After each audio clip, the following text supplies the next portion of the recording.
Hello and welcome to the class. Today we are going to talk about relative clauses in English.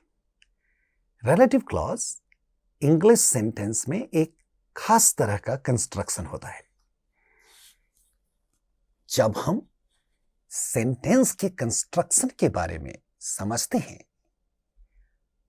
तो इसका सीधा असर, हमारी समझ का सीधा असर हमारे सीखने की प्रक्रिया में, सीखने के प्रोसेस में हमारे लेवल ऑफ एक्यूरेसी पर पड़ता है.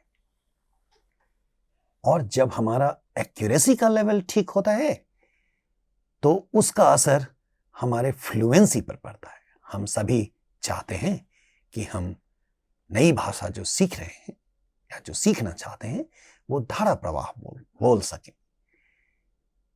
हम सब कुछ उस भाषा में एक्सप्रेस कर सके. उस भाषा को बोलने वाले दूसरे लोग जैसे बोलते हैं हम उनकी बात समझ सके.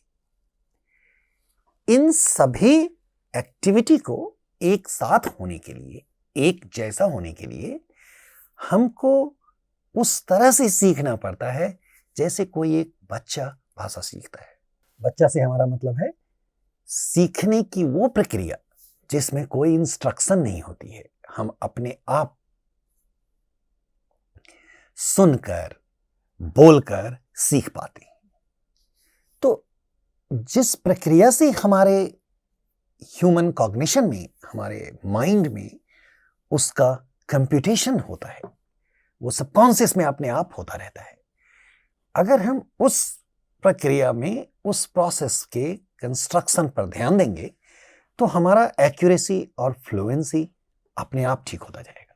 इसलिए हम इस कोर्स में आपके साथ उस तरह की स्ट्रक्चर और उस तरह के सीखने की जो हमारा प्रोसेस होता है उसके बारे में हम आपसे बात करना चाहते हैं. So let us look at how the construction and the function of relative clauses work in learning English. तो इसको ध्यान में रखते हुए, इसको समझने के लिए हम पहले कुछ एग्जाम्पल से शुरुआत करते हैं. इन 3 एग्जाम्पल पर ध्यान दीजिए. The house which is red was built in 1975. The road which was narrow is being repaired. The building which is tall has been inaugurated. सबसे पहले काम आप ये कीजिए कि इसमें रिलेटिव क्लॉज को आइडेंटिफाई करें. तब सवाल ये उठता है कि हम रिलेटिव क्लॉज को कैसे आइडेंटिफाई करें. हम वहां से, उस बेसिक से आपके लिए शुरू करते हैं. बहुत ही साधारण सी चीज है कि जब भी हम क्लॉज की बात करते हैं, अब इस बात पर आप ध्यान दीजिए, जब भी हम क्लॉज की बात करते हैं तो इसका मतलब होता है एक इस प्रकार का सेंटेंस या छोटा सा सेंटेंस जो दूसरे सेंटेंस के अंदर में हो. अगर कोई हमारा बड़ा सा सेंटेंस है, इसके अंदर में अगर कोई दूसरा सेंटेंस है तो उसको हम क्लॉज कहते हैं. तो पहले आप क्लॉज की परिभाषा समझ लीजिए, क्लॉज के बारे में समझ लीजिए और क्लॉज को पहचानने का तरीका समझिए. कैसे समझते हैं? एक क्लॉज एक सेंटेंस भी हो सकता है, पूरा सेंटेंस, लेकिन जब तक उसका अपना इंडिपेंडेंट स्टेटस नहीं है तब तक वो क्लॉज कहा जाएगा, क्योंकि क्लॉज हमेशा एक बड़े दूसरे सेंटेंस का पार्ट होता है. तो आप इन 3 सेंटेंसेस को देखिए और इसमें ध्यान से देखिए कि कौन सा ऐसा पार्ट है जिसके बिना भी सेंटेंस ठीक है. हाँ, ये एक इंपॉर्टेंट बात है, ध्यान में रखिए. ये जो पूरा सेंटेंस है जिसको हमने एस से आइडेंटिफाई किया है, ये पूरा सेंटेंस तब भी ग्रामेटिकल होगा जब ये वाला क्लॉज वाला हिस्सा इसके बीच में नहीं भी होगा. इस हिस्से को आप अगर निकाल भी देते हैं तो भी सेंटेंस ठीक रहेगा. तो आप जरा इसमें कोशिश करके देखिए. इसमें काफी ऑब्वियस है इन 3 एग्जाम्पल्स में. तो आपको पता चलेगा कि ये वाला जो हिस्सा है ब्लू में, ये एक क्लॉज है इस सेंटेंस के अंदर में, क्योंकि हम ऐसा भी कह सकते हैं the house was built in 1975. और आप समझ सकते हैं कि ये सेंटेंस ग्रामेटिकल है. ठीक उसी तरह से the road is being repaired, इस पार्ट के बिना भी जब हम कहेंगे सेंटेंस को तो ये ठीक ठाक सेंटेंस है। The building has been inaugurated. तो पहली चीज जो हमने आइडेंटिफाई की इन एग्जाम्पल्स में कि ये सारे क्लॉजेस हैं।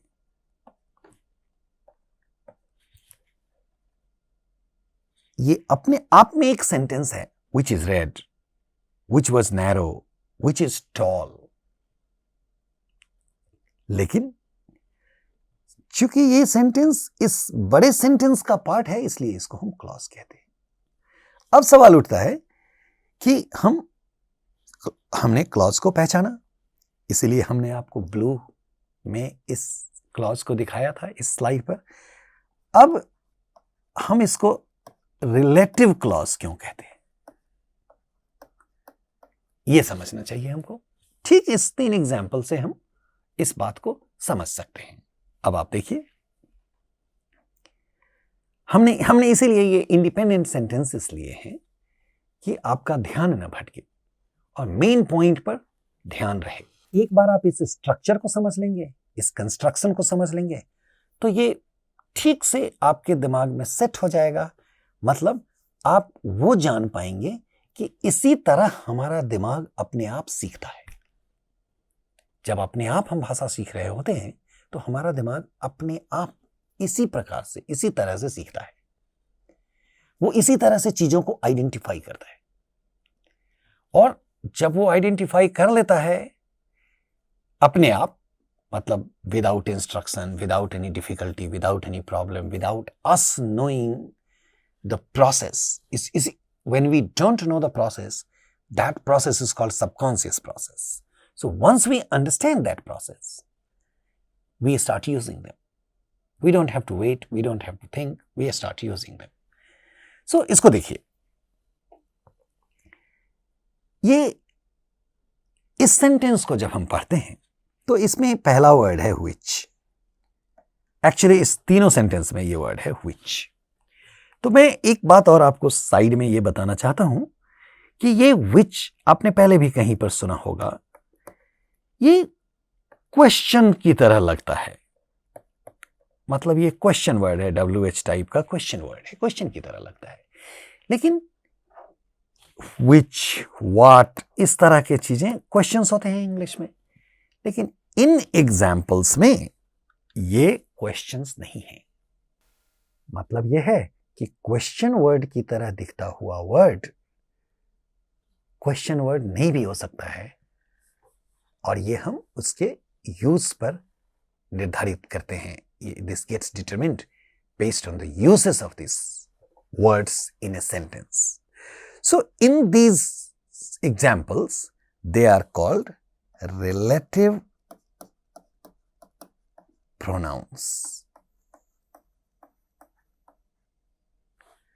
अब आपके दिमाग में ये बात आएगी कि ये प्रोनाउंस तो हो सकते हैं, बट इसमें रिलेटिव क्या है।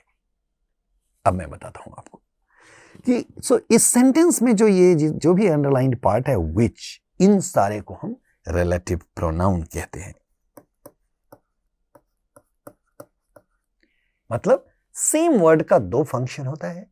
कभी वो क्वेश्चन वर्ड की तरह होता है जब सेंटेंस के इनिशियल पोजीशन में आता है, जब टेंस उसके साथ भी एक्सट्रैक्ट होता है, जब हम कह सकते हैं which is your house, which is your house, तो ये क्वेश्चन सेंटेंस है। लेकिन जब हम कहते हैं which is red, तो ये क्वेश्चन सेंटेंस इस सेंटेंस के बीच में नहीं है, क्योंकि मैं ये आपको बताता हूं क्यों नहीं है। तो ये रिलेटिव प्रोनाउन है। अब इसको हम रिलेटिव प्रोनाउन इसलिए कहते हैं क्योंकि ये प्रोनाउन मैट्रिक्स सेंटेंस, मतलब ये जो बड़ा वाला सेंटेंस है, इस सेंटेंस के अंदर एक नाउन है जिसको रेफर बैक करता है। मतलब ये देखिए, ये हाउस है, इस हाउस को ये प्रोनाउन रेफर करता है, इस नाउन को ये प्रोनाउन रेफर करता है। तो इसको रिलेटिव इसलिए कहते हैं कि ये प्रोनाउन एम्बेडेड क्लॉज में है, दूसरे सेंटेंस में है, और ये नाउन जिसको ये रेफर करता है ये दूसरे सेंटेंस में है। ये दो सेंटेंसेस को जोड़ता है, रिलेट करता है। मतलब इस रिलेटिव क्लॉज का इस बड़े वाले सेंटेंस में एग्जिस्टेंस ही इस प्रोनाउन के आधार पर डिपेंडेंट है, इस प्रोनाउन पर डिपेंडेंट है। तो अब आप देखिए, तो ये समझ में आई बात आपको कि ये रिलेटिव प्रोनाउन है और ये प्रोनाउन बड़े वाले सेंटेंस के किसी नाउन को मॉडिफाई करता है। यूजुअली वो नाउन रिलेटिव क्लॉज के आसपास भी ही होता है, तो इस नाउन को ये मॉडिफाई करता है। इसी तरह ये वाला रिलेटिव क्लॉज इस नाउन को मॉडिफाई, रोड को मॉडिफाई करता है। ये वाला रिलेटिव क्लॉज इस नाउन को मॉडिफाई करता है। तो जैसे हम कहते हैं ना, the building which is tall has been inaugurated. तो what is tall? We are talking about the building that is inaugurated, और हम बात कर रहे हैं बिल्डिंग इज टॉल। तो ये प्रोनाउन, इसी वजह से इसको रिलेटिव प्रोनाउन कहते हैं और इसी वजह से इस पूरे क्लॉज को रिलेटिव क्लॉज कहते हैं। तो ये दो बातें समझ में आई। रिलेटिव प्रोनाउंस क्या होता है, क्यों कहा जाता है, और जो क्लॉज इस प्रोनाउन से शुरू होता है उसको हम रिलेटिव क्लॉज क्यों कहते हैं। ये सारी बातें आपको इस छोटे से 3-4 एग्जाम्पल से समझ में आई होगी। अब आप कुछ और एग्जाम्पल्स को देखिए, तो 2-3 बातें और निकल करके आएंगी आपके लिए, वो ध्यान देने वाली चीजें हैं। अब आप देखिए, she worked for a man who used to be an athlete. पहले ध्यान से इन सारे सेंटेंसेस को पढ़िए। इसमें 6 सेंटेंसेस हैं, आप इसको पढ़िए। She worked for a man who used to be an athlete. They called a lawyer who lived nearby. The customer liked the waitress who was very friendly. They live in a city that is in the north of England. The girl who is from India works in a bank. The waiter who was wearing a blue shirt was rude. अब इसको पढ़ने के बाद आप इसमें relative clause को identify कीजिए। Relative clause कहाँ है? आप जब आइडेंटिफाई करना शुरू करेंगे, जैसा हमने अभी अभी सीखा है 3 एग्जाम्पल्स को देखकर, तो उसमें आपको पता चलेगा कि ये सारे ये वाले रिलेटिव क्लॉज हैं, ये वाला रिलेटिव क्लॉज है, ये वाला रिलेटिव क्लॉज है। They live in A city that is in the north of England, इसमें ये वाला रिलेटिव क्लॉज है। The girl who is from India works in a bank, ये वाला relative clause है। और लास्ट सेंटेंस में the waitress who was wearing a blue shirt was rude, आप देखेंगे ये वाला relative clause है। तो ये हमने आइडेंटिफाई किया। दूसरा प्रोसेस, इसमें रिलेटिव प्रोनाउन को आइडेंटिफाई कीजिए, क्योंकि ये क्वेश्चन सेंटेंस नहीं है, इसका प्रोनाउन रिलेटिव प्रोनाउन होगा। तो प्रोनाउन कैसे ये शुरू हो रहा है? ये हर रिलेटिव क्लॉज एक रिलेटिव प्रोनाउन से शुरू होगा। आप ये देखिए, ये रिलेटिव प्रोनाउन है, ये रिलेटिव प्रोनाउन है, ये रिलेटिव प्रोनाउन। तो पहले 3 एग्जाम्पल में रिलेटिव प्रोनाउन है हु, चौथे में रिलेटिव प्रोनाउन है दैट। तो दैट भी एक रिलेटिव प्रोनाउन हो सकता है। ऐसे दैट डेमोन्स्ट्रेटिव प्रोनाउन भी है। जब हम कभी कहते हैं that is the pen, that is the house, so जब हम किसी चीज को इंगित करते हैं, किसी चीज को पॉइंट आउट करते हैं, तो उस कॉन्टेक्स्ट में रिलेटिव प्रोनाउन का भी यूज होता है। तो रिलेटिव प्रोनाउन के साथ साथ दैट एक रिलेटिव क्लॉज भी है। डेमोन्स्ट्रेटिव प्रोनाउन के साथ साथ दैट एक रिलेटिव प्रोनाउन भी है। फिर से उसके बाद आप इसमें 2 तरह का रिलेटिव प्रोनाउन इस 6 सेंटेंसेस में आपको मिलता है। अब आप देखिए, पहले 3 सेंटेंस में, अब आप ठीक से नोटिस कीजिए, पहले 4 सेंटेंस में आपको लगेगा कि रिलेटिव क्लॉज, अब आप आइडेंटिफाई कीजिए कि किस नाउन को ये मॉडिफाई कर रहा है। पहले में मैन को कर रहा है, दूसरे में लॉयर को कर रहा है, तीसरे में वेट्रेस को कर रहा है, चौथे में ये सिटी को कर रहा है, 5वें में इस गर्ल को कर रहा है, और 6ठे सेंटेंस में वेटर को कर रहा है। आइडेंटिफाई कर लिया आपने नाउन्स जिसको ये रिलेटिव क्लॉज मॉडिफाई करते हैं। ध्यान से देखिए क्या करते हैं, इसका फंक्शन है टू मॉडिफाई, टू मॉडिफाई। तो यहां पर एक और नोट करने वाली बात यह है कि relative clauses are modifiers. Adjective की तरह, पार्टिसिपियल्स की तरह रिलेटिव क्लॉजेस भी मॉडिफायर्स हैं और ये नाउन्स को मॉडिफाई करते हैं। मतलब जैसे एक एडजेक्टिव किसी नाउन के बारे में हमको कुछ इंफॉर्मेशन देता है। जब हम कहते हैं टॉल बॉय तो वो उसके लेंथ को बताता है, ये भी किसी के साइज को बताता है। इंटेलिजेंट गर्ल, प्रेटी गर्ल, ये सारे हमको किसी व्यक्ति के क्वालिटी को एक वर्ड में बताता है। उसी तरह रिलेटिव क्लॉज पूरे क्लॉज के साथ किसी नाउन के बारे में हमको बताता है। तो इसमें कोई अजीबोगरीब बात नहीं है, ये बहुत सामान्य सी चीज है कि ये मॉडिफायर क्यों है। अब आप इसको देखेंगे तो आपको समझ में आ जाएगा कि ये मॉडिफायर क्यों है। साथ साथ आप ये भी समझ सकते हैं कि मॉडिफायर क्या क्या हो सकते हैं। तो हम उस लिस्ट को जानना जरूरी नहीं है, अभी तक हम ये समझ सकते हैं कि एडजेक्टिव्स मॉडिफायर्स हैं, रिलेटिव क्लॉज मॉडिफायर्स हैं और पार्टिसिपियल्स मॉडिफायर्स हैं। तो पहले अभी आप रिलेटिव क्लॉज के बारे में सीख लीजिए। तो आपने देखा कि किस नाउन को मॉडिफाई कर रहा है। ये आपने रिलेटिव क्लॉज आइडेंटिफाई कर लिया, आपने रिलेटिव प्रोनाउन आइडेंटिफाई कर लिया और आपने वो नाउन आइडेंटिफाई कर लिया जिसको ये मॉडिफाई करते हैं। अब एक मिनट का ब्रेक लेकर के आप ये देखिए कि लार्जर सेंटेंस मतलब मैट्रिक्स सेंटेंस जिसमें ये एम्बेडेड है रिलेटिव क्लॉज, उस मैट्रिक्स सेंटेंस में जिस नाउन को ये मॉडिफाई कर रहा है उसका स्टेटस क्या है। मतलब ऐसे देखिए, तो पहले सेंटेंस में अ मैन को मॉडिफाई कर रहा है, तो मैन का स्टेटस क्या है, she worked for a man. ये एक ऑब्जेक्ट की तरह का है। दे कॉल्ड ए लॉयर, इसमें भी लॉयर एक ऑब्जेक्ट है। The customer liked the waitress, इसमें भी वेट्रेस ऑब्जेक्ट है। ये लाइक वर्ब का ऑब्जेक्ट है, ये लॉयर कॉल वर्ब का ऑब्जेक्ट है। They lived in A city, इसमें ये ऑब्जेक्ट तो नहीं है, ये लोकेशनल एडवर्ब है। इन ए सिटी, ये इसमें ये सिटी नाउन है जिसको ये मॉडिफाई कर रहा है ये पूरा sentence. The girl who is from India works in a bank, इसमें द गर्ल इस सेंटेंस का सब्जेक्ट है।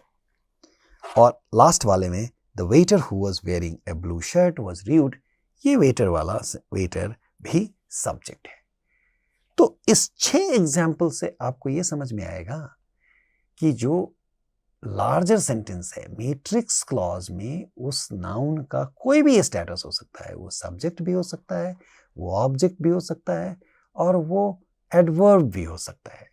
चाहे कोई भी हो, किसी भी पोजीशन में हो, उसका नाउन होना चाहिए और उस नाउन को अगर सेंटेंस से मॉडिफाई करते हैं तो उसको हम रिलेटिव क्लॉज कहते हैं।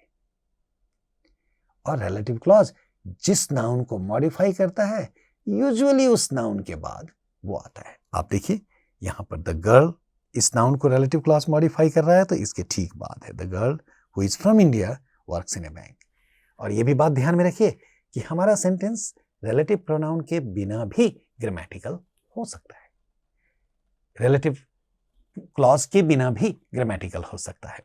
तो जब इस रिलेटिव क्लॉज को इस सेंटेंस से निकाल देंगे फिर भी हमारे पास मैट्रिक्स सेंटेंस होता है। तो इतनी बातें आपको इस 6 एग्जाम्पल से समझ में आई। तो अब हम क्या देखते हैं कि रिलेटिव क्लॉजेस इस तरह के रिलेटिव क्लॉजेस में इस तरह के प्रोनाउंस होते हैं। हु, विच तो अभी आपने देखा, दैट भी देखा, ये वेयर भी हो सकता है, व्हेन भी हो सकता है। ये इस बात पर डिपेंड करता है कि आप किस तरह के नाउन को मॉडिफाई कर रहे हैं। रिलेटिव प्रोनाउन का सिलेक्शन नाउन के आधार पर होता है। तो अगर हम किसी सब्जेक्ट को कर रहे हैं तो ये इस तरह से होगा। तो ये रिलेटिव क्लॉज का सिलेक्शन, रिलेटिव प्रोनाउन का सिलेक्शन रिलेटिव क्लॉज के आधार पर होता है, और वो रिलेटिव क्लॉज किस मैट्रिक्स नाउन को मॉडिफाई करता है उसके आधार पर होता है। इंपॉर्टेंट बात जानने की ये है कि ये सारे WH वर्ड्स हैं। WH वर्ड्स का 2 फंक्शन होता है, ये क्वेश्चन वर्ड हो सकते हैं और ये रिलेटिव प्रोनाउंस भी हो सकते हैं। हम सेम वर्ड का इस्तेमाल जब मल्टीपल फंक्शंस के लिए करते हैं तो ये एक सामान्य प्रक्रिया है लैंग्वेजेस में, क्योंकि हम नहीं चाहते हैं, मतलब हमारा दिमाग नहीं चाहता कि हम हर फंक्शन के लिए एक नया वर्ड लेकर के आए। एक वर्ड से 2 तरह के भी काम चलाए जा सकते हैं। इसको हम इकोनॉमी ऑफ ह्यूमन माइंड कहते हैं। और economy of mind, economy in functioning, एक बहुत ही इंपॉर्टेंट कॉग्निटिव प्रोसेस है, और ये लैंग्वेज की अपने आप में ताकत भी है। तो इस चीज को साइड में ध्यान में रखिए, लेकिन इंपॉर्टेंट चीज ये है कि सारे रिलेटिव प्रोनाउंस WH वाले होते हैं, WH वर्ड्स की तरह होते हैं, कुछ अलग भी होते हैं दैट टाइप के।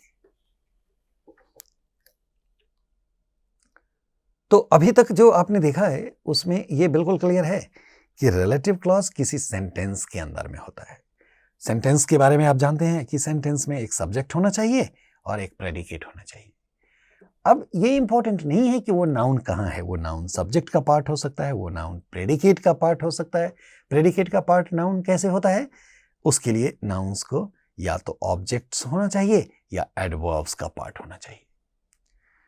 तो ये कहीं भी हो, एक क्लॉज हमेशा एक सेंटेंस का पार्ट होता है, और वो पूरे सेंटेंस में कहीं भी हो सकता है वो नाउन, लेकिन उसका मॉडिफिकेशन संभव है। तो और आपने ये भी देखा है कि relative clauses begin with a relative pronoun, relative clauses function as modifier, and relative clauses modify a noun as adjectives too. मतलब ये एक एडजेक्टिव की तरह काम करता है। तो आपने देखा कि रिलेटिव क्लॉज का फंक्शन क्या है, रिलेटिव क्लॉज का फॉर्म क्या है, और ये कैसे काम करता है। जब ये जोड़ा जाता है सेंटेंस में तो ये क्या बताता है हमको, किस चीज के बारे में बताता है, ये एक एडिशनल इंफॉर्मेशन बताता है। आपने देखे ये एग्जांपल्स कि यहां देखिए, the girl who is from India, the girl works in a bank, ये एक सेंटेंस काफी है। लेकिन जब हम कहते हैं the girl who works in India, तो हु इज फ्रॉम इंडिया, ये हमको एक एडिशनल इंफॉर्मेशन बताता है इस नाउन के बारे में। मतलब यहां ये है कि this girl is from India, the girl is from India and the girl works in the bank. चूंकि ये ऐसा ना, ये एक प्रोनाउन है जो इसी नाउन को रेफर करता है, इसीलिए इसको हम रिलेटिव क्लॉज कहते हैं। अब आप जब इस चीज को समझ चुके हैं, जब जानते हैं कि इसका कंप्यूटेशन कैसे होता है, हमारा दिमाग इसको कैसे प्रोसेस करता है, हम इसको कैसे समझते हैं, इसके फंक्शन को कैसे समझते हैं, तो अब आप कुछ 20-25 अपने सेंटेंसेस लिख करके देखिए रिलेटिव प्रोनाउंस के साथ, रिलेटिव क्लॉज के साथ, और चेक कीजिए कि किस तरह के नाउन को आपका एग्जाम्पल किस तरह के नाउन को मॉडिफाई कर रहा है। जब आप सुने दूसरों की बात, उसमें नोट कीजिए लोग कहां कहां पर रिलेटिव क्लॉज का यूज करते हैं। जब आप कुछ पढ़ रहे हैं, उसमें सेंटेंस को ध्यान से पढ़िए, और इस तरह की बातें जब आपके दिमाग में क्लियर होंगी, तो जैसे ही आपकी नजर किसी इस तरह के सेंटेंस पर पड़ेगी जो रिलेटिव क्लॉज होता है, तो इमीडिएटली आपका ध्यान उस तरफ जाएगा। इस प्रोसेस से, पढ़ने और सीखने से, आपकी रिलेटिव क्लॉज के यूसेस भी बढ़ेंगे, आपके सेंटेंसेस में आपकी क्षमता बढ़ेगी, आपका एक्यूरेसी बढ़ेगा, लेवल बढ़ेगा, और अंततः ये इन द एंड ये आपके लेवल को बढ़ाते हुए, आपकी एक्यूरेसी के लेवल को बढ़ाते हुए, ये आपकी फ्लुएंसी को बढ़ाएगा, जिससे आप इम्प्रेसिव अंग्रेजी लिख सकते हैं, बोल सकते हैं और साथ साथ समझ भी सकते हैं। इस एक्सरसाइज को कीजिए और इसको ध्यान से सुनिए। अगर इसके बारे में कोई सवाल हो तो हमसे जरूर पूछिए। We will be very happy to answer your questions. Once again, thank you for watching this.